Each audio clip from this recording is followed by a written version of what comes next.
Welcome back cricket lovers. आज हम बात करेंगे कि आईसीसी की जो ओडीआई बैटिंग रैंकिंग आई है उसने उसके वो जो फ्लॉड सिस्टम है उसको एक्सपोज कर दिया है पूरी तरीके से। जी हाँ, ये मैं नहीं कह रहा हूँ, ये फॉर्मर पाकिस्तानी क्रिकेटर बासित अली ने अपने यूट्यूब चैनल पे कहा है और मुझे ये बात लगता है कि सही है।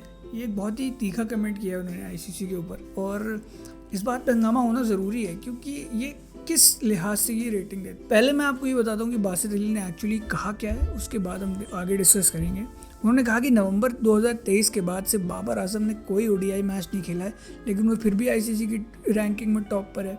इस पर उन्होंने एक मजाकिया लहजे में एक टॉन्ट किया है कि शायद आईसीसी नहीं चाहती कि बाबर आजम रन बनाए, इसीलिए उसे हमेशा बिना रन बनाए ही टॉप पर रखा हुआ है। उसके लिए आईसीसी के कुछ और मोटिव्स हो सकते हैं। ये मजाक की बात है, लेकिन किस वजह से आपने उन्हें ऊपर रखा है, इस बात पे बासित अली ने क्वेश्चन किया और जेन्युइन क्वेश्चन है। अगर आप टॉप 4 देखोगे तो उसमें बाबर आजम के नीचे रोहित शर्मा आते हैं नंबर 2 पर, उसके बाद शुभमन गिल, विराट कोहली टॉप 4 स्पॉट्स पर हैं और इन तीनों के स्पॉट्स पे मुझे कोई दिक्कत नहीं है और किसी को भी नहीं होना चाहिए। रोहित शर्मा वर्ल्ड कप के बाद से अच्छे फॉर्म में रहे हैं, अभी भी श्रीलंका के साथ अच्छा खेला उन्होंने। शुभमन गिल ने 2023 में 1500 रन बनाए हैं, उस लिहाज से वो तीसरे नंबर पर ठीक है। विराट कोहली ने वर्ल्ड कप में 700-750 रन बना दिए, उनका भी स्पॉट जायज़ है, लेकिन बाबर आजम 1 पे क्यों है? इन तीनों में से किसी को होना चाहिए था कायदे से। ट्रेविस हेड उस लिस्ट में नहीं है। रचिन रविंद्र जिसने इतने बढ़िया इनिंग्स खेले हैं वर्ल्ड कप में, न्यूजीलैंड अगर फाइनल में पहुंचता तो और ज़्यादा रन करता, लेकिन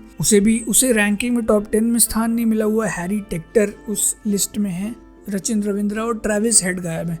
बासित ने यह भी कहा कि यार अगर आप सिर्फ पाकिस्तान के प्लेयर्स की बात करो तो रिजवान हो गया एक और फ़खर जमान, इन लोगों ने काफ़ी अच्छे रन्स किए हैं, लेकिन इनकी लिस्ट में जगह नहीं है, लेकिन बाबर आजम की जगह है। और मज़े की बात यह कि पिछले 4 साल से बाबर आजम अल्टीमेटली टॉप पर ही रहते हैं कहीं ना कहीं। क्यों, किसके खिलाफ रन बनाया है, कब बढ़िया परफॉर्म किया, ये सवाल सबके खोपड़ी के ऊपर से जा रहा है। और ट्रेविस हेड और रचिन रविंद्र क्यों नहीं है, ये भी एक बहुत इंपॉर्टेंट सवाल है। किस रेटिंग सिस्टम पे ये सब काम होता है, कहाँ से मिलती है रेटिंग, आई डोंट नो। और आईसीसी को ये बताना चाहिए कि कैसे मिलती है रेटिंग। तीसरी बात यह है कि एक डकवर्थ लुइस है, डकवर्थ लुइस स्टर्न करके अब हो गया है, वो पहले डकवर्थ लुइस हो करता था। ये भी एक ओपेक सा सिस्टम है, कुछ भी हो जाता है उसमें, उसी लिहाज से कई टीमों को नुकसान ना पड़ा है। तो ये आईसीसी को बताना चाहिए कि ये फर्जी की जो इनकी टेक्नोलॉजी है जो बहुत ज़्यादा फर्जी है। मुझे तो डकवर्थ लुइस से ज़्यादा फर्जी कोई चीज़ नहीं लगती।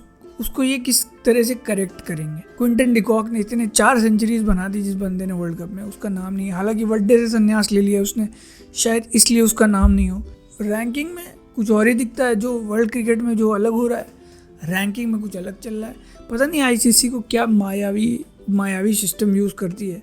इनको इस बात का जवाब भी देना चाहिए और ये अपनी जो प्रोसेस है उसे डिस्क्लोज करना चाहिए। और इस बात पे बहस लंबी भी हो जाएगी। हालांकि आईसीसी की रैंकिंग का कोई खास मतलब नहीं होता है, उससे कुछ फ़ायदा नहीं होता है, वरना अब तक इस पे काम हो चुका होता। अगर आईसीसी की रैंकिंग में से कोई फ़ायदा हो रहा होता तो अब तक कुछ हो जाता। एनीवे, तो आपको क्या लगता है, अब ज़रूर बताइए। क्या मुझे तो नहीं लगता कि Babar Azam deserves a spot in the top, चाहे कोई कुछ भी कहे। आप क्या सोचते हैं ज़रूर बताइए कमेंट में। और please subscribe to the channel if you new, and please like the video and press the bell icon to support me. Thank you very much and I'll see you next time.